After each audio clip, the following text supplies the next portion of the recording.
సమయంలో ఇద్దరు దేవుని దాసులు మధ్యలో దేవుని వాక్యాన్ని అందించారు. మన ఎదురుగా ఉంచబడిన పరుగు పందెంలో మనం ఎలాగునా పోరాడుతూ ఉన్నాం అని ప్రశ్నించబడిన. రెండవదిగా మధ్యలో దేవుని దాసులు వివరించినారు. నిన్న మనము ఏ ధ్యానం చేసుకున్నాం?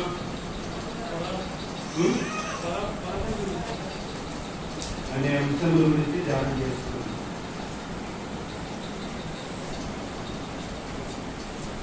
ప్రభువు సంఘమునకు వరాలు ఇచ్చాడు. కొందరు అపోస్తలులు గాను, కొందరు ఉపదేశకులు గాను, కొందరు కాపర్లు గాను. అందరా కొందరా? మరి దేవుడు వరాలు ఇచ్చాడు. ఎవరికి ఇచ్చాడు?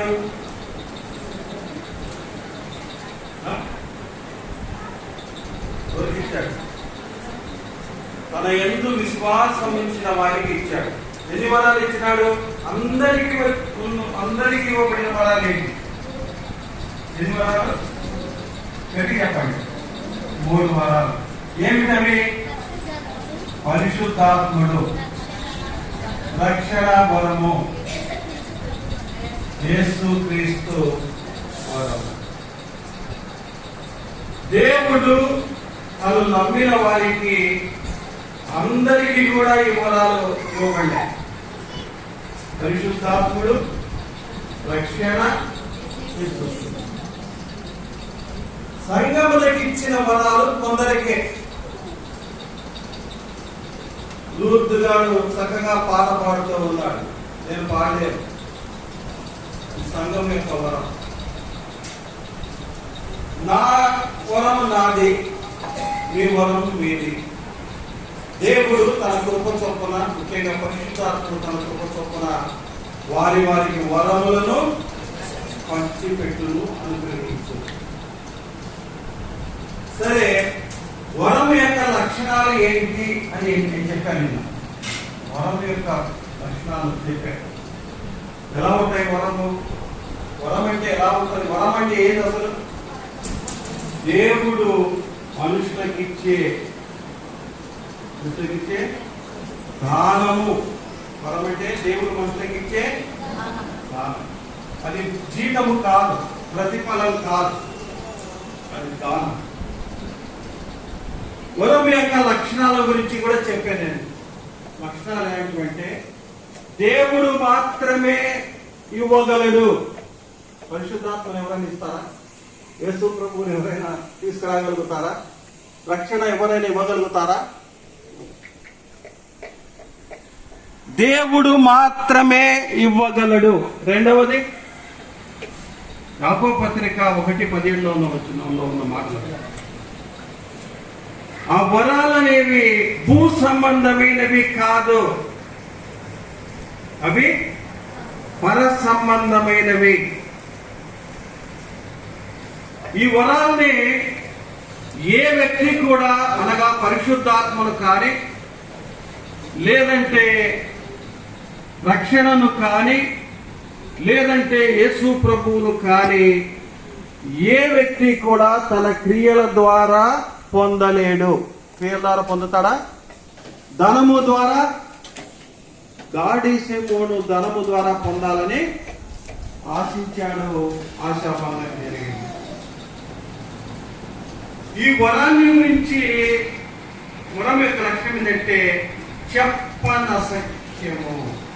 వరం యొక్క లక్షణము యేసు ప్రభు గురించి వర్ణించగలరా ఎవరైనా ఈ భూలోకంలో?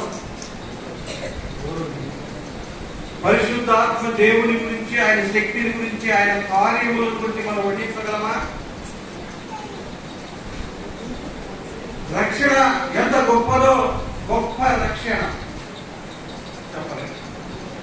కాబట్టి ఈ 3 వరాలు చెప్పశక్యము కాదు. అయితే మనకు ఒక ప్రశ్న వేయబడింది. ఈ వరాన్ని, లేదంటే ఈ 3 వరాలు ఎంతమందిలో ఉంటాయి? ఒక్కొక్కరిలో ఒక వరం ఉంటుందా? యేసు ప్రభువు నమ్మిన ప్రతి ఒక్కరిలో కూడా పరిశుద్ధాత్ముడు, యేసు ప్రభువు రక్షణ, ఈ 3 వరాలు కూడా ఉంటాయి కదా. మరి ఇంకొక ప్రశ్న ఏమిటి? మీలో పరిశుద్ధాత్ముడు ఉన్నాడా? ఎట్లా చెప్తావు? మీలో పరిశుద్ధాత్ముడు ఉన్నాడని ఎలా చెప్తావు? ఆధారం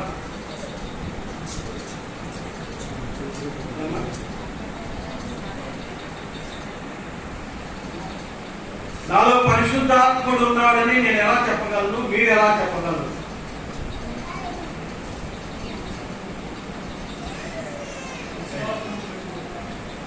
విశ్వాసము పెట్టి పరిశుద్ధాత్మను పొందుతారు. ఓకే, అదే నీలో, ఇప్పుడు మనలో, లేదా ఇక్కడ కూర్చున్న వారిలో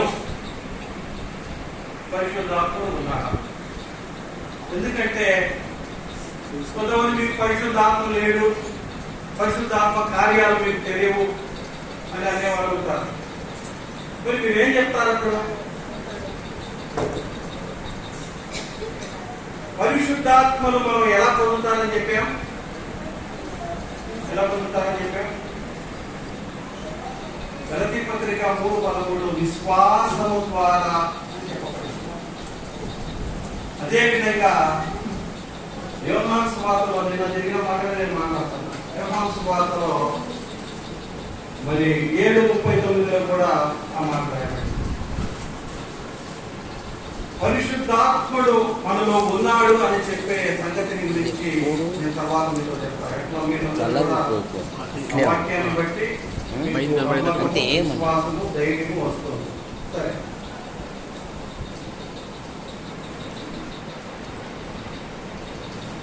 నేను ఇంకొక పాట చెప్పాను. నిన్న వాగ్దానం చేయబడిన ఆత్మ. దేవుడు ప్రజలందరికీ వాగ్దానము చేశాడు. హెస్కేలు గ్రంథము 39:29లోను నేను విషయం వాక్య భాగం అదే ఇర్మియా కాదు హెస్కేలు. యావేలు గ్రంథము 2:29లోను ప్రజలందరి మీద తన ఆత్మను కుమ్మరిస్తానని పాత నిబంధనలో దేవుడు వాగ్దానం చేశాడు. యేసు ప్రభు స్వయాన చెప్పిన మాట ఏంటంటే, ఇంకా మహిమ పరచబడలేదు కనుక ఆత్మ పొందలేదు. అంటే యేసు ప్రభు మహిమ పరచబడిన తర్వాత మాత్రమే, అనగా యేసు ప్రభు శిలువ వేయబడి పునరుద్ధరణైన తర్వాత మాత్రమే, అనగా పెంతెకోస్తు దినాన మాత్రమే పరిశుద్ధాత్ముడు భూమి మీదకి దిగి వచ్చాడు గొప్ప ఆర్భాటంతో అని మనం నేర్చుకున్నాం. ఇక్కడ ఒక ప్రశ్న మనకు మొదలైంది. పాత నిబంధన కాలంలో పరిశుద్ధాత్ముడు భూమి మీద ఉన్నాడా లేదా అనే ప్రశ్న మొదలైంది. ఉన్నాడా లేదా? ఉన్నాడు. పాత నిబంధన కాలంలో పరిశుద్ధాత్ముడు ఉంటే ఎంతమంది మీద ఉన్నాడు? ఎవరెవరి మీద ఉన్నాడు? ప్రవక్తల మీదను, నాయకుల మీదను, యాజకుల మీదను. కొత్త నిబంధనలో ప్రజలందరి మీద నా ఆత్మను ఎంతమంది మీద? అంటే యేసు ప్రభువును ఎందరైతే నమ్ముతారో వారందరూ కూడా పరిశుద్ధాత్మను పొందిన వారు పొందుతారు. పాత నిబంధన కొత్త నిబంధన తేడా. పాత నిబంధనలో పరిశుద్ధాత్ముడు కొన్ని కార్యాలు చేయడానికి, ఉదాహరణకి సంసోను, గిద్యోను, యోక్త, దావీదు, సౌలు అనేటువంటి నాయకుల మీదను, ఏలియా, ఎలీషా లాంటి ప్రవక్తల మీదను, యాజకుల మీదను ఉండి పనిచేసి ఆ కాలం తర్వాత ఆయన తిరిగి వెళ్ళిపోయే పరిస్థితి.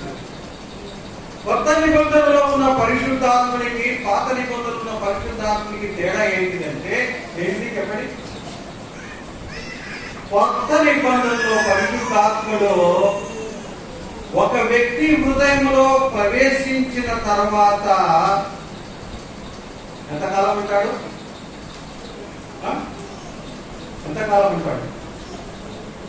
యుగ సమాప్తి వరకు, అనగా లేదంటే మనల్ని ప్రభువు దగ్గరికి వెళ్ళే వరకు, లేదంటే ప్రభువు వచ్చే వరకు పరిశుద్ధాత్మను పొందిన మనము ప్రభువుతో 4:30 ఉంటాడు.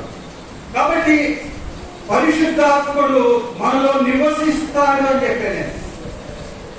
పరిశుద్ధాత్ముడు నివసిస్తాడు, ఆయన మనలో ఉంటాడు, మన మధ్యలో ఉంటాడని కొరింథీ పత్రిక చెప్తున్నాయి.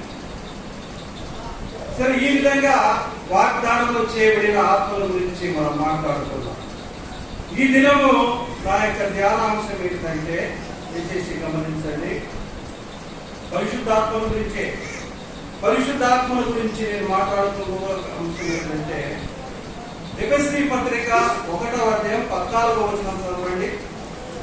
దేవుని మహిమకు కీర్తి కలుగుటకై ఆయన సంపాదించుకొనిన ప్రజలకు విమోచనము కలుగు నిమిత్తము ఈ ఆత్మ మన స్వాస్థ్యమునకు సంచకరువుగా ఉన్నది. ఇక్కడ ఒక పదం ఉపయోగించబడింది. ఏం పదం అది?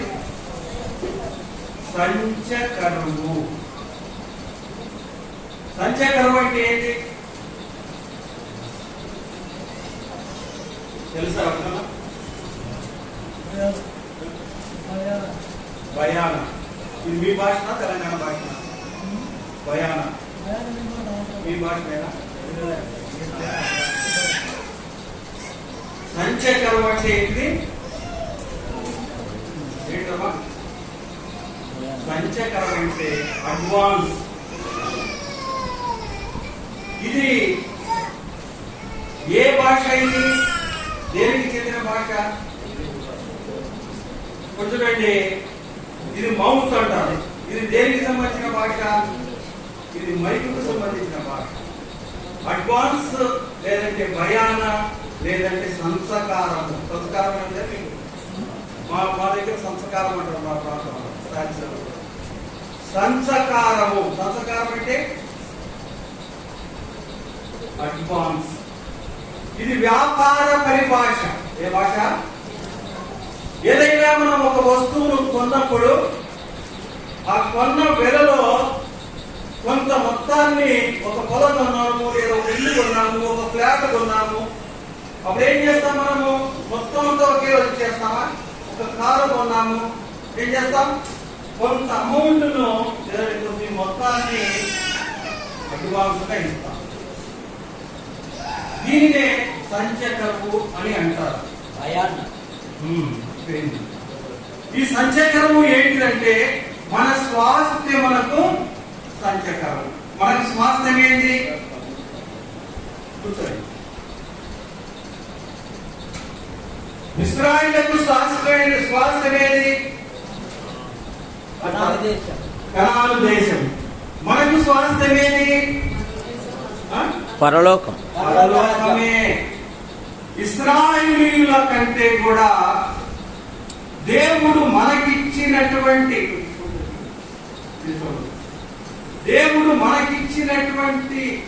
ఆశీర్వాదాలు గొప్పవి లేదంటే చిన్నవి. గొప్పగా తక్కువగా? గొప్పవి. ఒక రకంగా చెప్పాలంటే ఇశ్రాయేలీయులకు ఇవ్వబడినవి దీవెనలు, మనకు ఇవ్వబడినవి ఆశీర్వాదాలు. దీవెనలు అనగా భూ సంబంధమైనవి, ఆశీర్వాదం అనగా పర సంబంధమైనది. అయితే మనకు పరలోకము స్వాస్థ్యముగా ఇవ్వబడింది. ఇశ్రాయేలీయులకు అబ్రహాముకు దేవుడు కనాను, అబ్రహాము, ఇస్సాకు, యాకోబు అనే వారికి దేవుడు కనాను దేశాన్ని స్వాస్థ్యంగా ఇస్తారని చెప్పాడు. చెప్పాడా చెప్పలేదా? ఇచ్చాడా ఇవ్వలేదా? ఇచ్చాడు. మనకేమి ఇస్తాడు? పరలోకాన్ని స్వాస్థ్యంగా ఇస్తాడు. పరలోకాన్ని స్వాస్థ్యంగా ఇస్తానని చెప్పిన ఆ స్వాస్థ్యానికి పరిశుద్ధాత్మను సంచకరముగా ఇచ్చాడు. ఏమిచ్చాడు? అడ్వాన్స్ ఏమిచ్చాడు? పరిశుద్ధాత్ముడు. పరిశుద్ధాత్ముడు అంటే ఎవరు? దేవుని ఆత్మ. ఇదిగో ఆకాశము కలుగును గాక, భూమి కలుగును గాక, భూమిలో నుంచి జలచరములు లేదంటే భూమిలో నుంచి సమస్త జంతువులు పుట్టును గాక అని పలికిన ఆత్మనే మనలో, తన ఆత్మలో మనకు పాదం చేయబడింది. ఎవరి ఆత్మ? దేవుడి ఆత్మలో మనకు పాదం ఇవ్వబడింది. మనలో ఉన్న ఆత్మ ఎవరు? దేవుని ఆత్మ. ఎంత గొప్ప విషయమైంది. అందుకోసమే చెప్పనసక్యము, చెప్పడానికి వీలు కాదు, వర్ణించడానికి వీలు కాదు. కాబట్టి మన స్వాస్థ్యమునకు సంచకరము. రెండవ మాట ఏంటంటే హెబ్రీ పత్రిక 1:14 చదవండి. ఇక్కడ మన రక్షణకు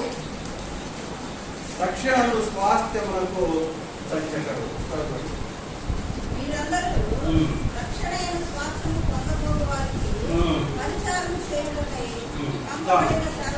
రక్షణ అను స్వాస్థ్యం మనకేమి ఇవ్వబడింది? ఇప్పుడు ఒక ప్రశ్న వేస్తా. మనం రక్షణ పొందినామా? బాగా ఆలోచించారు. పొందినారా? రక్షణ అనే పదాన్ని పొందినారా పొందలేదా? చెప్పండి అమ్మ. పొందకపోతే పొందలేదని చెప్పండి, పొందితే పొందినామని చెప్పండి. పొందినాము. మరి రక్షణ యొక్క పూర్తి అనుభవాన్ని మనం పొందినామా? రక్షణ యొక్క పూర్తి అనుభవాన్ని పొందినామా? పొందలేదు. రక్షణ పొందినాము, దేవుని ఆత్మను, పరిశుద్ధాత్మను పొందినాము. ఈ ఆత్మ ద్వారా చెప్పనశక్యమును మహిమాన్వితమైన ఆనందముతో శ్రమలలో కూడా ఆనందిస్తూ ఉన్నాం. అనగా పరలోకపు ఆనందాన్ని స్పృశిస్తూ ఉన్నాం. కానీ ఇంకా పరలోకం చేరలేదు. ఆ యొక్క భాగ్యాన్ని ఇంకా మనం పొందుకోలేదు, అంతేనా? కాబట్టి ఈ పూర్తి రక్షణ స్వాస్థ్యానికి ఇవ్వబడినదే పరిశుద్ధాత్మ అనే సంస్కారం అని మనం గమనిస్తాం.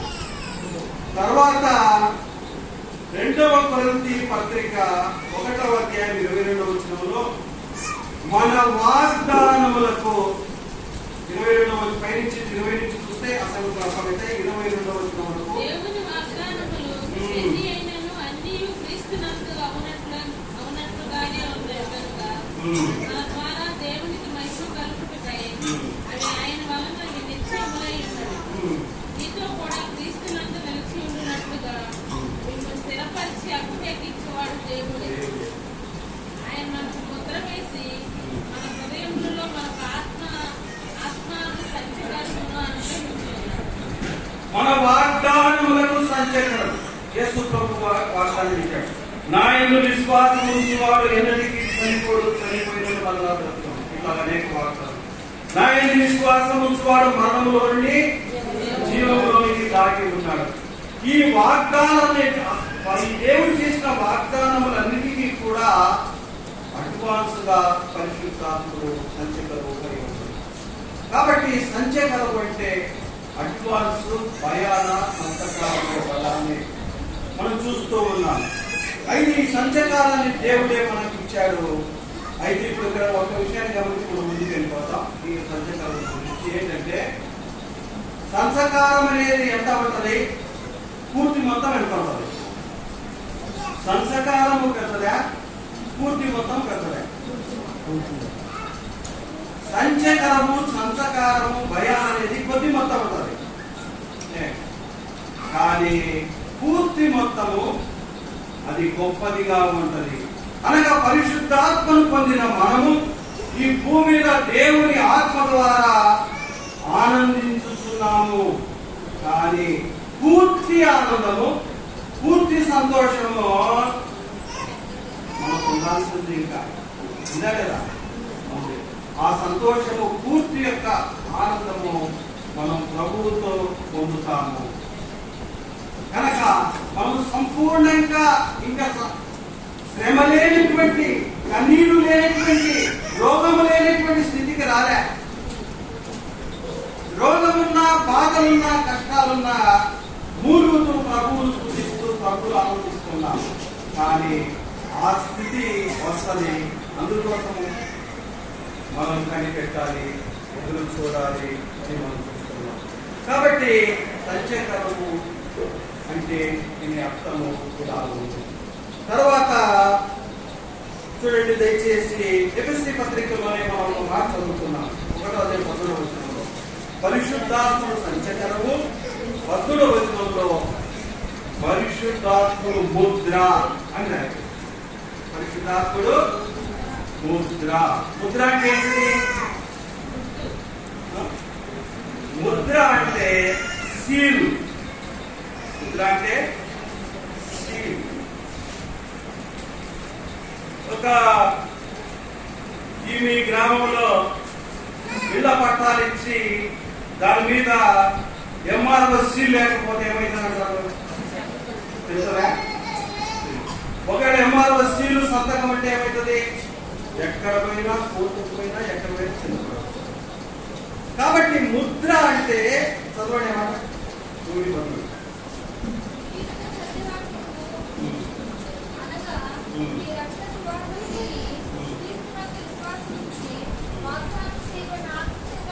ముద్ర వాగ్దానము చేయబడిన ఆత్మచేత ఏమి చేత ముద్రించబడినాం? ఆత్మచేత ముద్రించబడి ఉన్నాము. మనము వాగ్దానము చేయబడిన ఆత్మచేత ముద్ర అంటే 3 సంగతులు తెలియజేస్తుంది మనకి. ఎన్ని సంగతులు? ఏం తెలియజేస్తుందంటే ముద్ర అనేది 3 సంగతులు. అంటే క్రయము చెల్లించుట అనేది తెలియజేస్తుంది. అంటే ముద్ర ఎప్పుడు మనం ఏదైనా ఒక పొలాన్ని కొన్నాం, రిజిస్టర్ ఆఫీస్కి పోయి రిజిస్టర్ చేసినాం. రిజిస్టర్ చేసినప్పుడు రిజిస్ట్రారు లేదా సబ్ రిజిస్ట్రారు ఆ యొక్క రిజిస్టర్ డాక్యుమెంట్ మీద ముద్ర వేస్తాడు, సంతకం వేస్తాడు. ఈ సంతకం పెట్టినప్పటికీ కొన్ని మార్పులు జరుగుతాయి. ఏ మార్పులు జరుగుతాయి? ఈ సంతకము పెట్టేలోపు ఈ కొన్న వ్యక్తికి లేదంటే అమ్మిన వ్యక్తికి కొన్న వ్యక్తి ఏం చేయాలా? పూర్తి మొత్తాన్ని ఇవ్వాలి. అడ్వాన్స్ ఇచ్చి నాకు రిజిస్టర్ చేయండి, సంతకం కొట్టండి, సీల్ కొట్టండి కొడతారా? రిజిస్టర్ ఆఫీస్ పోతే మనం ఏమయ్యా నీకు అన్ని డబ్బులు కొట్టాయా, ఇంకేమైనా ఇవ్వాల్సి ఉందా అని అడుగుతాడు. రిజిస్టర్ అడుగుతారా కదా? ఎందుకు అడుగుతాడు? పూర్తి మొత్తము ముట్టిన తర్వాతనే సీల్ పడేది. పొలం కానీ ఇల్లు కానీ ఇదే కదా పూర్తి మొత్తము అందకపోతే సీలు పడదు, ముద్ర పడదు. అంటే ముద్ర పడిందంటే అర్థం ఏంటంటే కొనుగోలుదారునికి అమ్మకందారునికి పూర్తి మొత్తము అందించి. మూడు సంగతులు. ఒకటి, పూర్తి క్రయము, పూర్తి ధనము అందాలి. ఈ మాటలు చూడాలంటే మీరు దయచేసి ఇర్మియా గ్రంథము 32వ అధ్యాయము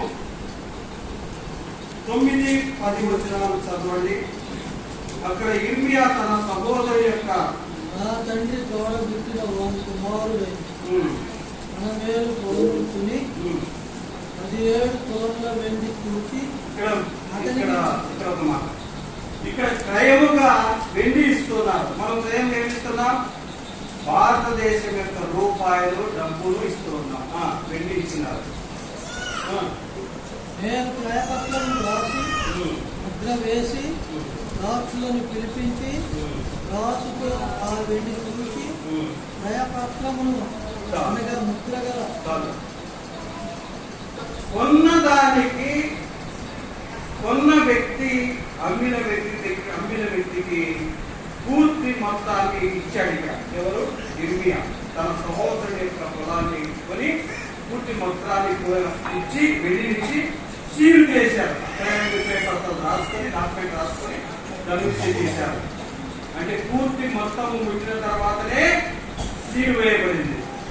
ఇప్పుడు నేను పరిశుద్ధాత్ముడు మనకు ముద్ర అని చెప్పబడతా ఉంది. మరి పరిశుద్ధాత్ముడు ముద్ర అన్నప్పుడు మనము ఈ ముద్రకు తగిన విధంగా ఉన్నామా అంటే మన ప్రవర్తన కాదు. ఇక్కడ మన ప్రవర్తన గురించి మాట్లాడలేదు. ఈ మాట మీకు అర్థం కావాలంటే చూడండి, మత్తయి సువార్త 20:28 చూడండి. మనుష్య కుమారుడు పరిచారము చేయించుకోవడానికి రాలేదు కాదు. చదవమని పరిచారము చేయించుకోవడానికి రాలేదు కానీ అనేకులకు విమోచన క్రయధనము తన ప్రాణమునిచ్చుటకు వచ్చాను. ఏమి ఇవ్వడానికి వచ్చినాడు? తన ప్రాణం. అక్కడ వెండి ఇచ్చినారు, మనం డబ్బు ఇస్తున్నాం. యేసు ప్రభువు ఏమిచ్చాడు? తన ప్రాణమునిచ్చాడు. ఏమిచ్చాడు? మనల్ని సంపాదించడానికి, మనల్ని పాపము నుంచి విమోచించడానికి, మనల్ని పాపము నుంచి విడుదల కలగజేయడానికి ఏమిచ్చాడు? తన ప్రాణమును ఏమి క్రయధనముగా మనల్ని తన ప్రాణం ఇచ్చి క్రయం చేసుకున్నాడు. తర్వాత చూడండి, 1 తిమోతి పత్రికలో 2:6 రాసుకొని చూడద్దు, సారాంశం అదే. ఇంకొక మాట మీకు బలమైన మాట చూస్తా.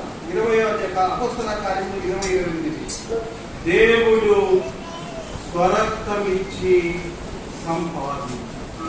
ఏమిటో సంపాదించాడు? మనల్ని ఏమిటో స్వరక్తమిచ్చి సంపాదించిన సంఘం. మనం ఎవరము? దేవుని స్వరక్తము చేత. అక్కడ ప్రాణము అన్నాము, ఇక్కడ రక్తం. అక్కడ భేదం ఏమై ఉందా? రక్తములో ప్రాణం ఉంది, భేదం ఏమి లేదు. దయచేసి అయిపోయింది. 10 నిమిషాల్లో మనం ఖచ్చితంగా ముగిస్తాం. ఏం డౌట్ లేదు, మీరు తొందరపడకండి. కాబట్టి మన పాపములకు, మన పాప విమోచన కొరకు కావలసిన క్రయం చెల్లించబడిందా లేదా? చెల్లించబడింది అనే దాన్ని కూడా రుజువు చూపిస్తారు. దయచేసి గమనించండి. యోహాను సువార్త 19వ అధ్యాయం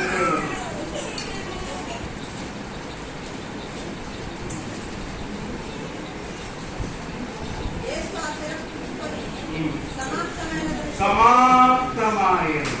ఈ పదం ఏమైపోయింది అంటే దాని అర్థం ఏంటంటే పాప యేసు ప్రభువు ఎందుకు చేయకూడదు మనకి పాపలు రక్షించడానికి, పాప విమోచనానికి ప్రయత్నానికి వచ్చాడు. కాబట్టి పాప విమోచన కొరకు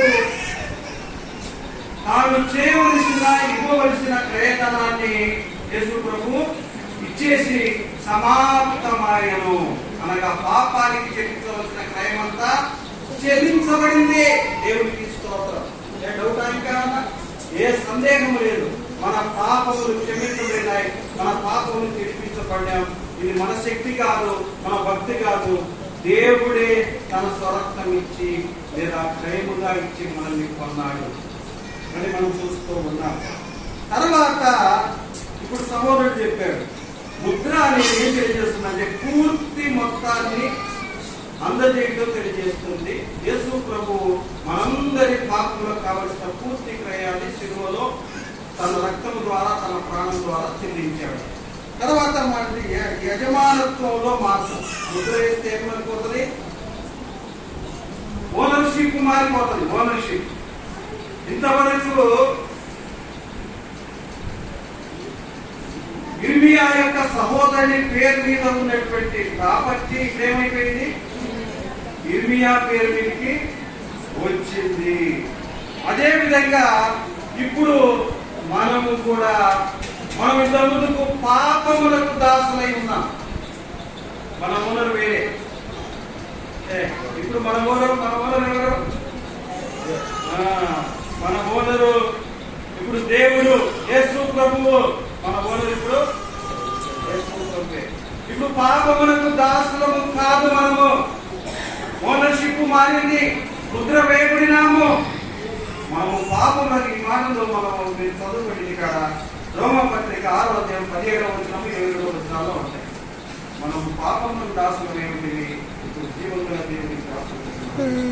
కాబట్టి మనము పాపములకు దాసులమే. ఇప్పుడు ఓనర్షిప్ మారిపోయింది. అంతేకాదు యెషయా బైబిల్ చెప్తుంది, మీరు నా సొత్తు అని చెప్తుంది. పేతురు పత్రిక 2:9 చెప్తుంది, మీరు దేవుని సొత్తైన ప్రజలు. ఎవరు మనము? దేవుని సొత్తు. ఇంతకుముందు ఎవరి సొత్తు? ప్రాపర్టీ ఎవరిది? మనం ఎవరు సంబంధించిన వారము? సాతానుకు సంబంధించిన వారము. ఇప్పుడు దేవునికి సంబంధించిన వారము, దేవుని కుమారులము, దేవుని పిల్లలము, దేవుని యొక్క ప్రజలు, దేవుని సొత్తైన ప్రజలము అన్నారు. అయితే ఇక్కడ జాగ్రత్తగా గమనించాలి. మరి పౌలు ఒక మాట మాట్లాడాడు. 1వ కొరింథీ పత్రిక 6వ అధ్యాయం 20వ వచనం చదవండి. మీరు మీ సొత్తు కారు. మీరు మీ సొత్తు కాదు. మన సొత్తు కాదు. మన సొత్తు కాదంటే అర్థమైంది, మనం వాడుకోవడానికి, మన ఇష్టం వచ్చినట్టు బ్రతకడానికి వీలు లేదని దాని అర్థం. అంతేనా? మన డబ్బు కాదు. ఎవరన్నా మున్సిపల్ 10,000 దగ్గర మళ్ళీ వచ్చి తీసుకుంటా అంటే దాన్ని వాడుకునే హక్కు, అధికారం అనుకుంటుగా. మనము మన సొత్తు కాదు. ఈ శరీరము మనది కాదు, దేవుని సొత్తు. ఇది దేవుని ఆలయము, ఇది దేవుని మహిమ కొరకే. ఇదిగో యేసు ప్రభువుకు సాక్ష్యంగా ఈ భూలోకంలో మనం జీవించాలి. మనం యేసు ప్రభు కొరకే జీవించాలి. మనం ఏమి చేసినామో ప్రభు మహిమ కొరకే చేయాలి అని చెప్పబడుతుంది. కాబట్టి మనము మన సొత్తు కాదు, మనము దేవుని సొత్తు. ఈ చేతులు మనవి కాదు, వీటి మీద మనకు అధికారం లేదు. ఈ చేతులతో దేవుని కార్యాలు చేయాలి, దేవునికి మహిమ వచ్చే పనులు చేయాలి. మీరు మీ సొత్తు కాదు. కాబట్టి ఈ శరీరం మీద సజీవ యాగముగా మిమ్మల్ని మీరు సమర్పిస్తున్నది అంటే. కాబట్టి మనము మన సొత్తు కాదు. మనం గతంలో దేవుడు అపవాదికి సొత్తుగా ఉన్నాం, కానీ ఇప్పుడైతే దేవుని సొత్తుగా మారిపోయింది, యజమానుతో మారిపోయింది. ముద్ర ఏం తెలియజేస్తుందంటే భద్రతను తెలియజేస్తుంది. ఏం తెలియజేస్తుంది? భద్రతను 5 నిమిషాలు అయిపోయాయి. భద్రత అంటే అర్థమైంది. ఒక ఉదాహరణ చెప్తాను, చూసుకోండి. ఎస్తేరు గ్రంథంలో 8వ అధ్యాయం 8వ వచనం రాసుకోవడం చాలు. అక్కడ హామాను అహష్వేరోషు రాజు చేత ఒక తాకీదు రాయించి రాజు యొక్క ముందరం చేత రాజముద్రను వేయించాడు. ఇప్పుడు ఎస్తేరు రాజు సన్నిధికి వచ్చి ఆ శాసనాన్ని రద్దు చేయమని చెప్తే ఏం చెప్పాడు? దీన్ని రద్దు చేయడానికి వీళ్ళు ఏ మనుషుడు కూడా ఈ యొక్క రాజు ఉంగరం వచ్చే రాజు యొక్క ముద్ర చేయబడినటువంటి ఈ ముద్రను మార్చడానికి ఎవరికి ఒక ఆఫ్రాల్ రాజు వేసిన ముద్రకే ఇంత పవర్ఫుల్ అంటే దేవుడు ఇచ్చిన పరిశుద్ధాత్మ ఇంకెవరైనా మార్చగలరా? ఏ అపవాది శక్తి అయినా మనల్ని దొంగిలించగలరా? కబ్జా చేయగలరా? దోచుకోగలరా? ఇదే సందర్భాన్ని మనము దానియేలు గ్రంథంలో కూడా మనం చూడవచ్చు. 6వ అధ్యాయంలో దానియేలు గ్రంథం 6 ముద్ర వేస్తే రాజు కూడా విడిపించలేడు. ముద్ర యొక్క పవర్ఫుల్ అది కనుక ఇప్పుడు భద్రత వచ్చింది అనగా ముద్ర అనేది 3 సంగతులు తెలియజేస్తుంది. పూర్తి క్రయాన్ని చెల్లించడం గురించి, యజమానిత్వం యొక్క మార్పుల గురించి, తర్వాత మరి అదేవిధంగా భద్రతల గురించి తెలియజేస్తా ఉంది. చివరిగా ఇంకో మాట చూద్దాం. ఇప్పుడు ఒక మంచి మాట ఏంటంటే పొందడానికి చేతులు ఉంచవలన.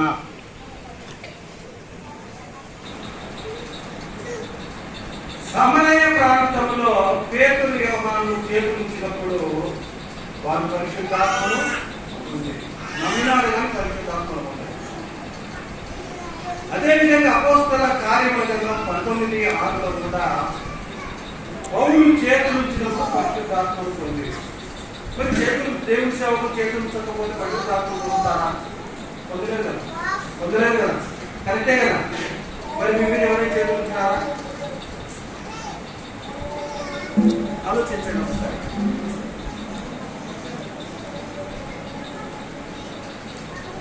అపోస్తల కార్యముల గ్రంథము 10వ అధ్యాయము 44వ వచనం చూస్తే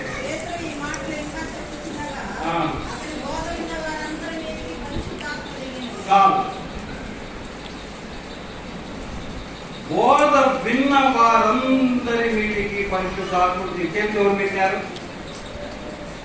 పేతురు చేతులు పెట్టాడా? ఇంకా కొంచెం కింది వచ్చిన అద్భుతంగా అనిపిస్తున్నాడు.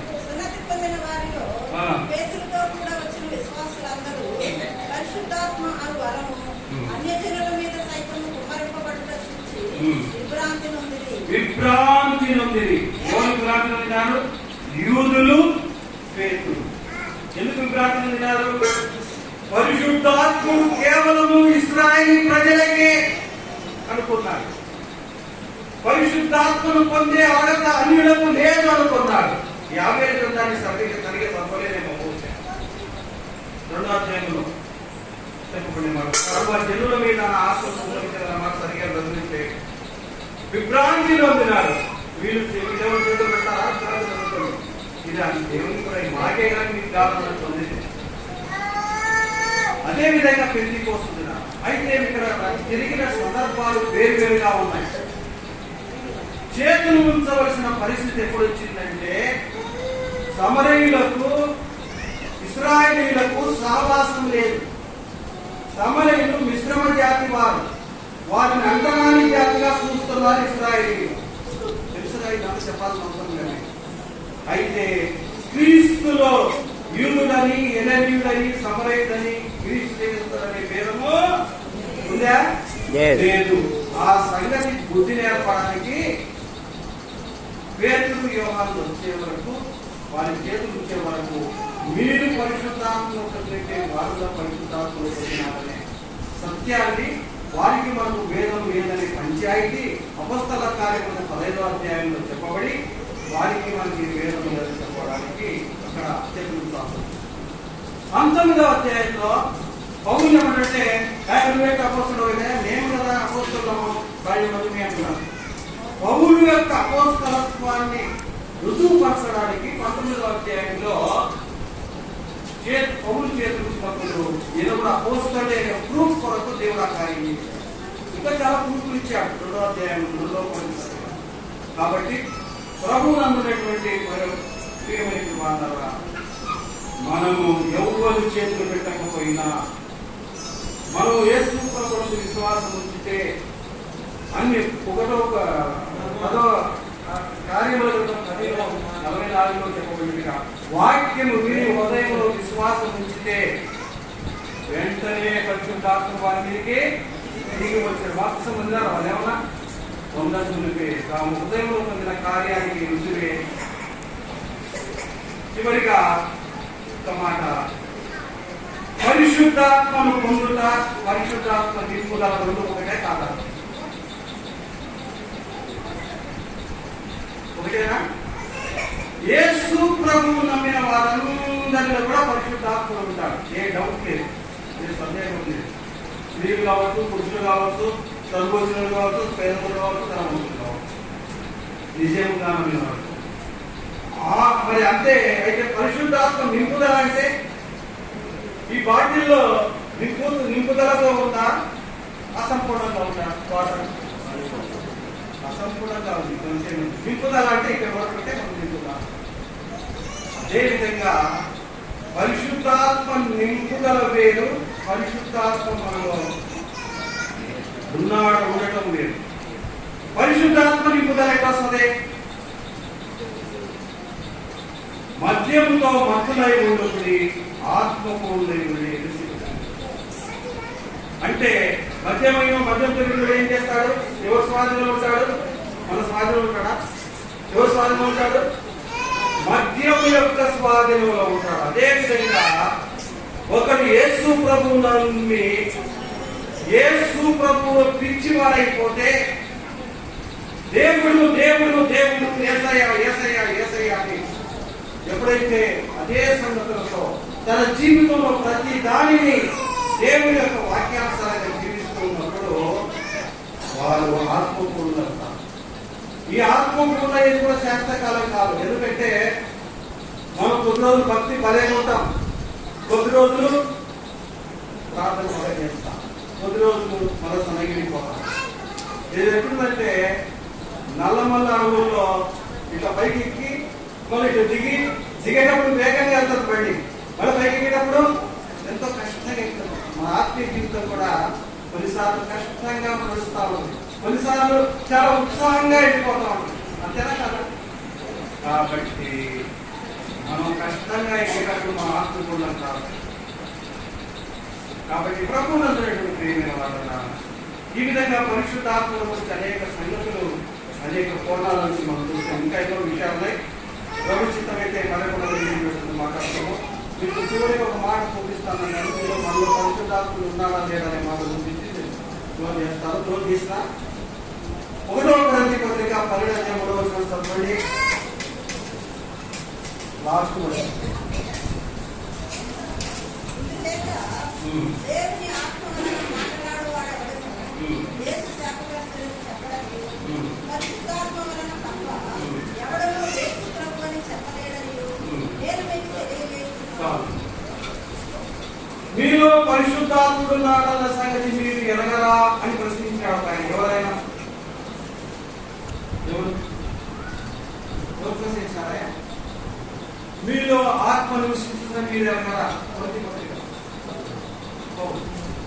మనం తెలుసాతే కదా, కొరంథీయులు అడుగుతున్నాడు. ఎందుకంటే మేము ఎగరలేదే, బుగ్గలేదే, ధ్యానం చేయలేదే, ఊగలేదే, కాబట్టి మనం ఉన్నాడో లేదు. పరిశుద్ధాత్ముడు ఉన్నాడని దానికి రుజువు ఏంటంటే చాలా రుజువులు ఉన్నాయి.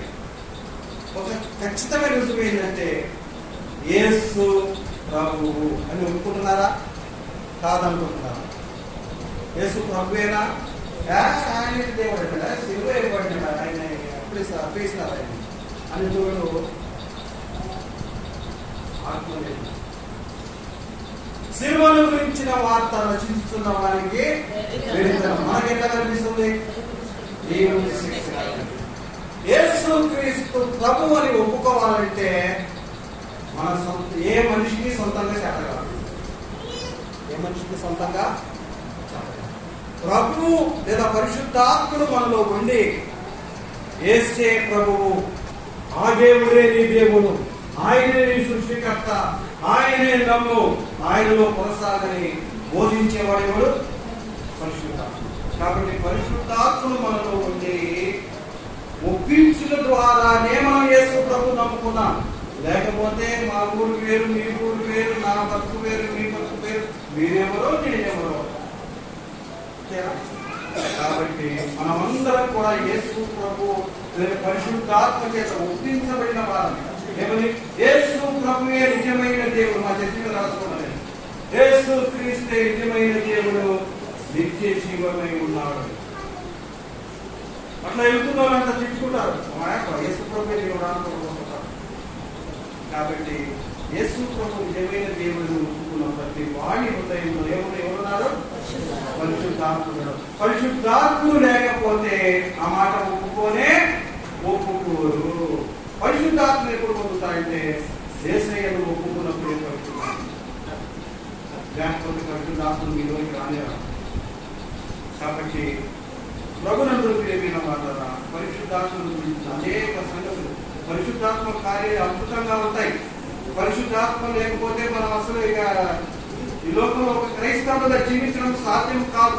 పరిశుద్ధాత్మ లేకపోతే సంవత్సరంలో సింహమును మేకలను చించగలరా? కాళ్ళతో 1000 మందిని చంపగలరా? యోధులను చంపలేదు.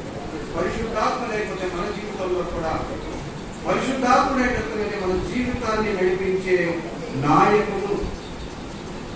నువ్వు తప్పు చేస్తున్నావు, నువ్వు రాంగ్ సైడ్ వెళ్తున్నావు, నువ్వు కడిగరా.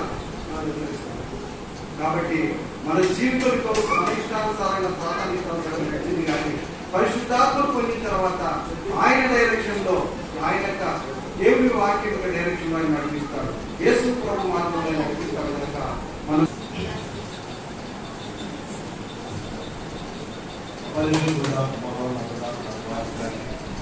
ఈ యొక్క ఘనమైన, ఉన్నతమైన, శ్రేష్టమైన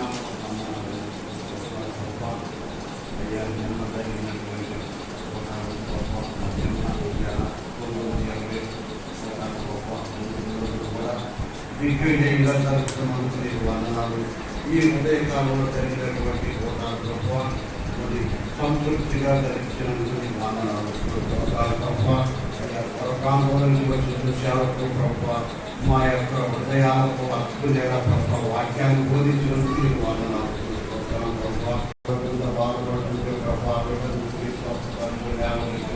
ఈ సేవలో వాడుకొని పాత్రగా వాడుకోమని వేడుకున్నాను. నీ కాపుదల అందరికీ దయచేయమని వేడుకున్నాం. నీ దాసుడికి త్వరలో జ్ఞానం ఇచ్చి ఆ జ్ఞానంతో మా వాక్యాన్ని బోధించినందుకు నీకు వందనాలు. ముగ్గురు దాసుడు ప్రభావ మాకు ఈ యొక్క వాక్యాన్ని బోధించినందుకు నీకు వందనాలు. మాకు సంతృప్తికరంగా ఉన్న ప్రభావ ఆ విధంగా ప్రభావ మా వాక్యాన్ని బోధించేటువంటి జ్ఞానం కలుగు చేసినందుకు వందనాలు. ఈ వాక్యాలు మీరే గ్రహించి మరి అయ్యా మరి పరిశుద్ధాత్మ శక్తితో ప్రభావ బాప్తిస్తాలతో జరిగినటువంటి బిడ్డల ప్రభావ మరి ఎవరెవరు ఉన్నారో ప్రభావ వాళ్ళ ముందు వచ్చే నాయకులు కలుగు చేయమని వేడుకున్నాం. ఈ రోజు సాయంకాలం ప్రభావ బాప్తిస్తాల కొరకు చిన్నపడుతున్న బిడ్డల ప్రభావ మరి ఎక్కడ బాప్తిస్తాలించేటువంటి నాలుగు కూడా కలుగు చేయమని వేడుకున్నాం. అయ్యా ముందున్నటువంటి ప్రయత్నంలో మేము ఓపికతో పరిగెత్తే నాయకులు కలుగు చేయమని వేడుకున్నాం. తండ్రి నీకు వందనాలు, స్తోత్రాలు. నీ దాసులకు మంచి జ్ఞానం ఇచ్చి ఆ జ్ఞానంతో మాకు బోధించినటువంటి వాక్యం ప్రభావ ఉప్పు వేసినటువంటి వాక్యాన్ని మాకు బోధించినందుకు నీకు వందనాలు. వాక్యానుసారంగా మేము నడుచుకునే ప్రయత్నం కలుగు చేయమని వేడుకున్నాం. దేవా నీకు వందనాలు. ప్రాంతాల నుంచి వచ్చిన ప్రతి బిడ్డనే ఆశీర్వదించు. ఇక్కడ నీ తల్లికి వేదిక పడి వచ్చిన ప్రతి బిడ్డనే ఆశీర్వదించు. వాళ్ళ యొక్క అవసరాలు అతను తీర్చమని వేడుకున్నాం. తండ్రి నీకు వందనాలు, ప్రభావ. కాలం సంపూర్ణమైనది, దేవుని అక్కడ సమీపించిన కనుక ప్రతి ఒక్కరు కూడా మారు మనసుకు పాక్షమాపణ పొంది రక్షణ అనే కిరీటం ప్రతి ఒక్కరు తెలుసుకోవడానికి సహాయం చేయమని వేడుకుంటున్నాం. నీ సన్నిధిలో జీవించేటప్పుడు ప్రభావ నీతిమంతులుగా, నిందారహితంగా, యథార్థవంతులుగా, ఎలాంటి మక్షాలు కలనుకోలేని పెట్టగా సిద్ధపరచమని వేడుకున్నాం. దేవాది వందనాలు. అయ్యా మరి సాయంకాలం జరిగేటువంటి కోరికల్లో కూడా ప్రభావ నీ కాపుదల భద్రత దయచేయమని వేడుకున్నాం. అయ్యా ప్రతి ఒక్కరు కూడా నీ సన్నిధికి వేదికపడి వచ్చే ప్రయత్నం కలుగుతాయి. నువ్వే మాకు, మా కుటుంబానికి, మా సంఘానికి, మా గ్రామానికి తోడు ఉండి సహాయం చేయమని వేడుకున్నాం. నీ సన్నిధిలో మేమందరం కూడా నీతిమంతులుగా ఉండే బిడ్డలుగా సిద్ధపడతాయిగా అయ్యా. నీ రాకడ సమయానికి మేమందరం కూడా ఎత్తబడే బిడ్డలుగా సిద్ధపడతామని వేడుకున్నాం దేవా. నీ వందనాలు. అన్ని విషయాల్లో నీ కాపుదల ఉంచమని వేడుకుంటున్నాం అయ్యా. నువ్వే మాకు తోడుగా ఉండి సహాయం చేయమని మా ప్రియులు, మా రక్షకుడు, మా యువకుడు నజరేయుడైన యేసయ్య పరిశుద్ధ నామమున ప్రార్థించి వేడుకొంటున్నాం తండ్రి. ఆమేన్. ఆమేన్.